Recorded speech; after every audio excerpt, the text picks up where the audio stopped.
So let's begin. It's wonderful to be with all of you, and I'm really excited to welcome back and welcome home my friend and colleague, Rabbi Emma Gottlieb. And I say welcome home because she just moved back to Canada from an extended stint in South Africa. So South Africa's loss is Canada's gain.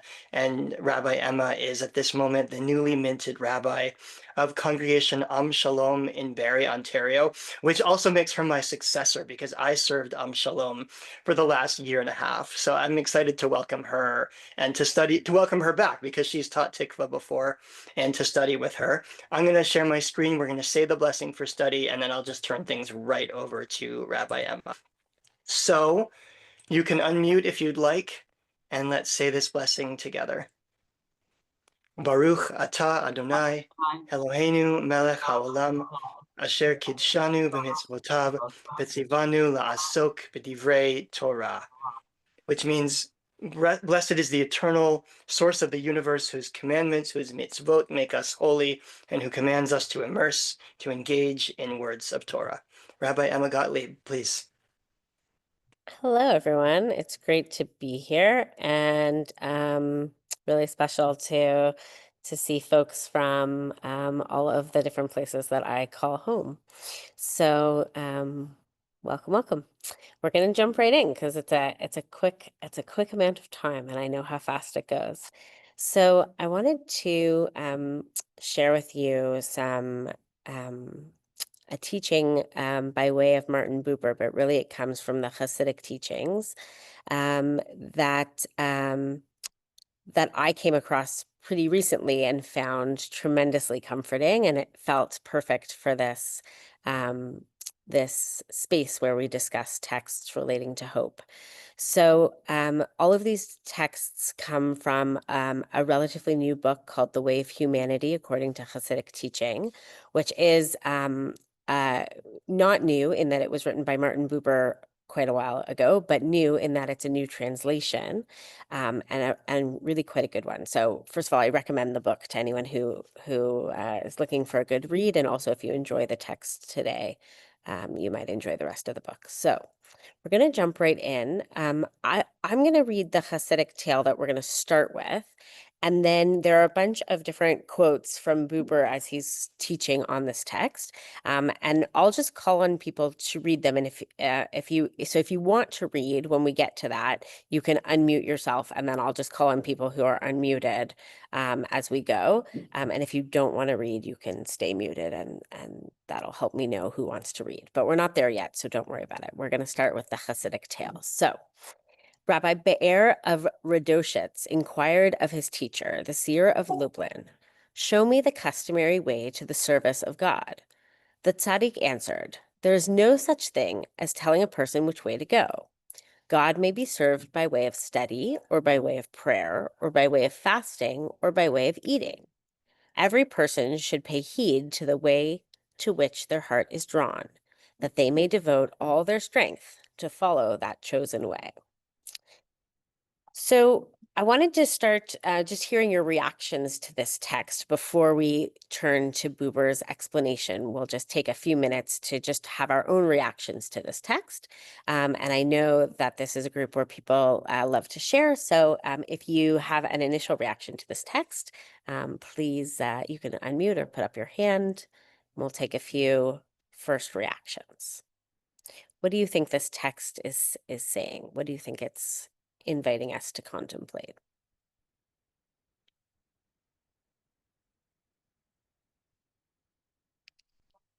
Uh,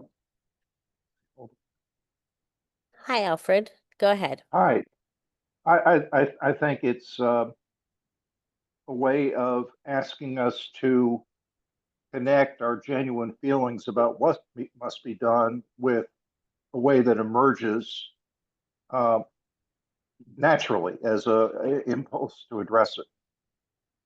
And I like the way of eating. Sorry? I like the way of eating. I'm down Yeah. with that. Okay, right. So there are many different ways, right? And even the way of eating, right? And those of us, we're all Jewish, so we love to eat. And And so the way of eating is appealing. Dee, I see you. Something that I still bring up and dwell on is one of your sermons from High Holy Days last year, which was around everybody having a piece of the truth about, or these pieces of the truth scattered, and all of us having a piece, and part of Tikkun Olam is bringing them together and creating that, yeah, like a more repaired world. So this idea that each of us, that there's different ways to God, and that each of us might have a different piece of that come together, that we sort of bring out, or we bring together. Wonderful, thank you. And Susan. Several years ago, I was studying with my then rabbi, and there was just another guy there that day, and he was sort of the other guy was kind of railing against, what is God, who is God, and my rabbi said, God is energy. You just have to plug in. Mm. And I think the other thing that this story says is God is whatever way you find yourself finding God is the way you find it, God. Right. I love that idea of plugging in, and that there are lots of different ways to finding God. And the way that you were talking about plugging in, I was thinking about how all the different devices that we use have different kinds of plugs. They all have different connecting points, right? And then you're always looking for the right cord, right? And that it's sort of the same, that we each maybe have a different way of plugging in. But all of us are kind of plugging into that same energy source, that same divine energy. It's a beautiful image. Rabbi Micah, did you want to say something? Yeah, what Susan just said reminded me of that teaching from, I think it's the Kotzker Rebbe, Rabbi Menachem Mendel of Kotzk, who said, where does God live? Wherever you let God in. And so I think that we all let God in different ways and in different moments. And that there is, I like what you just said about that, sort of we're tapping into the same energy, but we tap into it differently. But what I was actually thinking before Susan made her comment was actually much less God-centric and much more about us.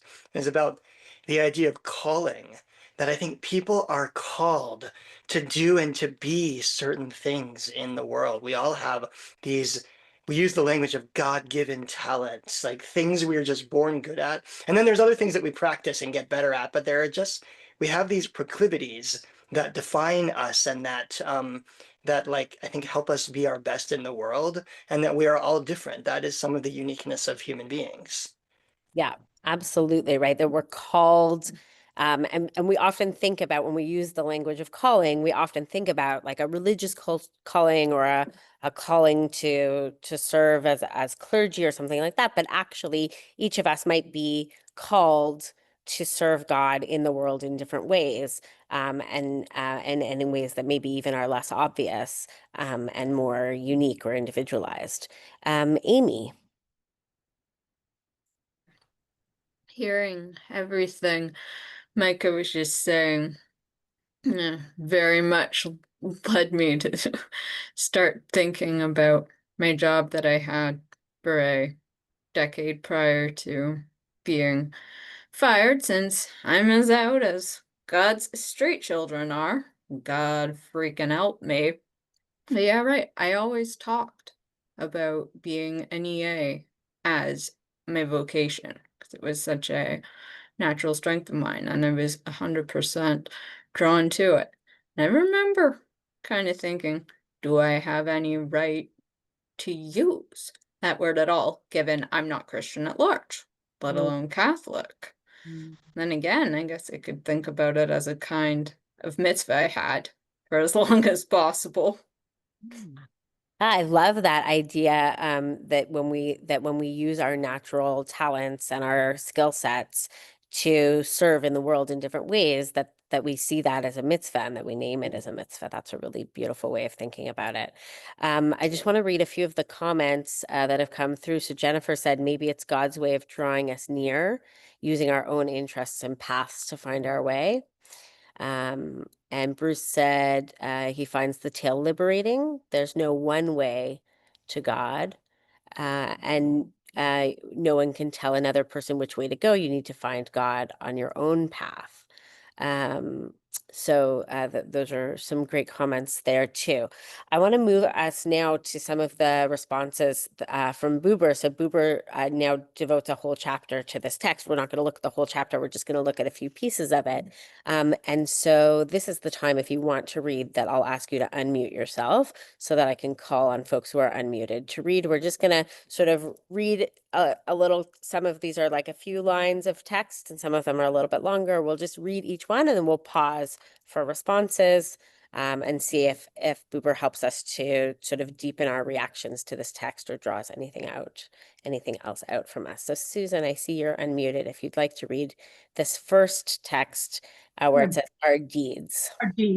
Our deeds, even if minimal compared to the deeds of our ancestors, have value in that we have performed them in our own manner and with our own strength. Right. So Buber starts off sort of pointing out this Wow. that our deeds have merit, just as the deeds of our ancestors have merit. And he's sort of drawing on some of the language that we often hear in our liturgy, right? When we pray the Amidah in the morning and we say the Avot V'Imahot, or in the evening, or on Shabbat or holidays, that we're asking God to pay attention to us on the merit of our ancestors.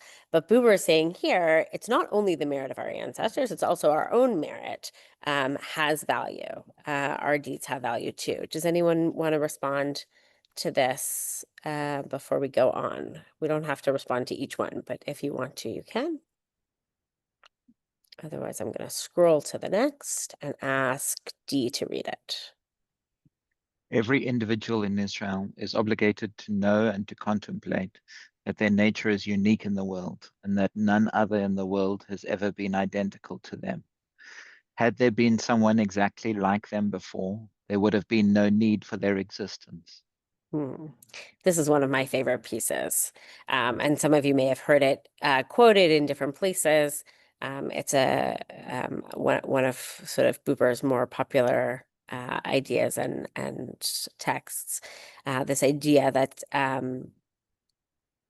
that if that we are created to exist to be us, and that if someone like us had already existed, we wouldn't need to exist, and therefore the uniqueness of us is part of what is sacred about us. Rabbi Strafer.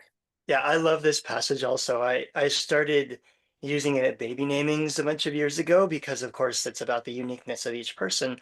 But when I was thinking about it just now, it reminded me of a teaching that I heard years ago from now Rabbi Dani Maseng, who some of you might know as a musician, who was talking about the idea in the Aleinu. It says Ein Od, there is no other God, or there is nothing else besides God. And what he taught, which is very Hasidic, right? It's all this same Hasidic source, is the idea that every person essentially represents God seeing the world through a different set of eyes. Now it's time to see the world through Vicky's eyes, and now it's time to see it through Emma's eyes, right? And so this idea that there's a need for us, each of us is needed, really, in order for the world to be complete, in order for God to experience the world through one more set of eyes that's totally different than every other person that ever existed. Yeah, beautiful. I love that idea of using that at a baby naming and sort of welcoming new life into this world with this idea that they're going to bring a unique contribution, and that is sacred. Dee. What this reminds me of tonight here, is that there is no wasted letter in the Torah, and how that applies to us. If we all kind of represent letters of the Torah, then there's no wasted person. Yeah, absolutely. Right. That every letter is significant, and we even have the teaching about, even the space between the letters is significant, right? Every dot, every dash. even the ones that we don't understand or that seem somehow incorrect, right, are for a reason. And what a beautiful way to apply that to this idea of each person, and the importance of each person as well. Beautiful. Okay, I'm gonna scroll down, and is there anyone else who's unmuted who'd like to read? You're all muted. That's not helpful. All right. Well, It looks like Alfred is waving. Oh, great. Alfred, go ahead. This next one starts with every person. With every person, something new is placed into the world, something that has never existed before, something that is original and unique. Okay. So building on the theme, we may not that may not give us enough to respond to. Actually, Alfred, do you want to read just one more sentence? We are not meant. We are not meant to repeat what another, no matter how great, has already accomplished. Okay, so this one I think merits a moment or two of our attention, because in we are gifted with this beautiful Torah tradition that has all these wonderful righteous people doing important righteous things, and yet Buber is saying to us, we're actually not meant to be emulating to completion what has already been done. We're meant to be bringing new gifts into the world. Susan, I see you. Did you want to respond to this text? Yes, there are two things that came up for me throughout these various texts. One is we are all B'Tselem Elohim, and we are all unique, which means that God has so many facets that we can't even count them, and we are but one. And the other thing that strikes me is that there's a lot of Pirkei Avot in here about Tikkun Olam. Yeah, so what a beautiful theological application of this text, right? This idea that if we are each B'Tselem Elohim, if we are each created in the image of God, and we are each individual and unique, then God is infinitely multifaceted, and I'm thinking about like crystals and different things with like lots of different sides and points, and and this idea that if God is a reflection of all of us, how beautiful is that image of God. And then also, Susan, you brought in this idea of Tikkun Olam, which I'm going to circle back to towards the end. So I'm just going to kind of pin it that you've named it, and we can talk a little bit more towards the end about how this could lead to some Tikkun Olam type actions. So do we have anyone else who'd like to read the next? The next one's a little bit longer, little paragraph here. I'll pause for 1 second and then okay. Well, I'll read this one, and someone can think about reading the next one. Every person has access to God, but for each person, the way is different. It is precisely in the diversity of human beings and in the diversity of their natures and their individual inclinations that we find the great potential for the human species. The universality of God is manifest in the infinite variety of the ways that lead to God, all of which are open to everyone. What sort of God would have only one way in which to be served? Humanity as a whole has the ability to reach God in diverse ways.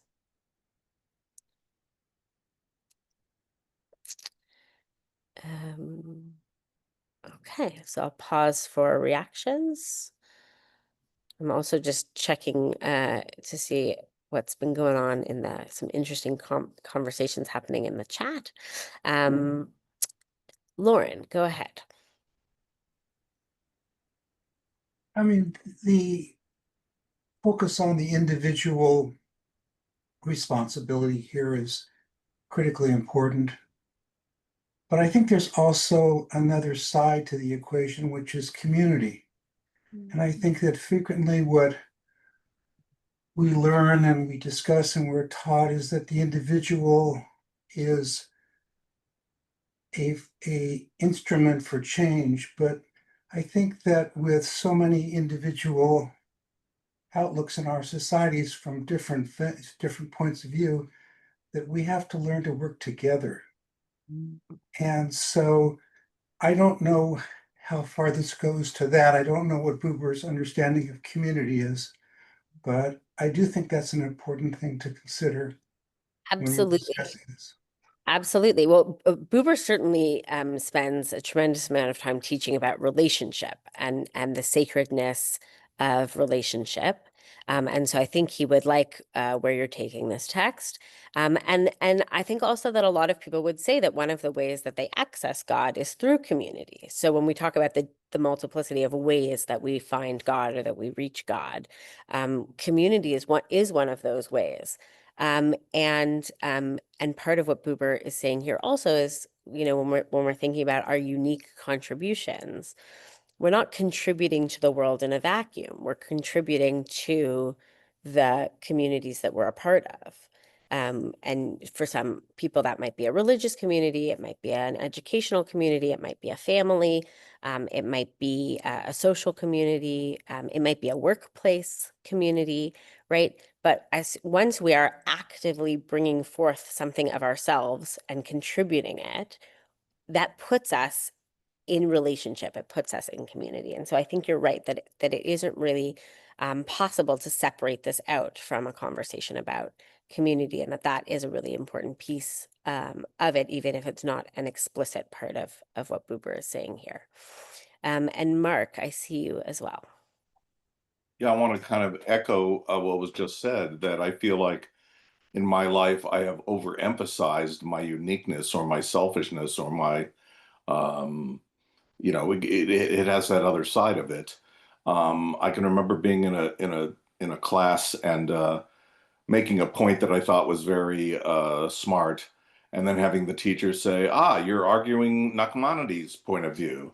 And I remember at that moment, I felt really, really good that I was a part of a continuum, that I was a part of a ongoing conversation. And the fact that it was pointed out that I was not saying anything unique was very comforting and was a good kind of slap to say, yeah, you think you're so unique. Well, you know, you're a part of a group.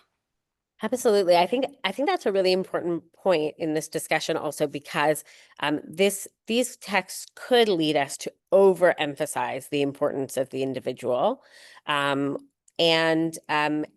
or to sort of lead us away from a place of humility.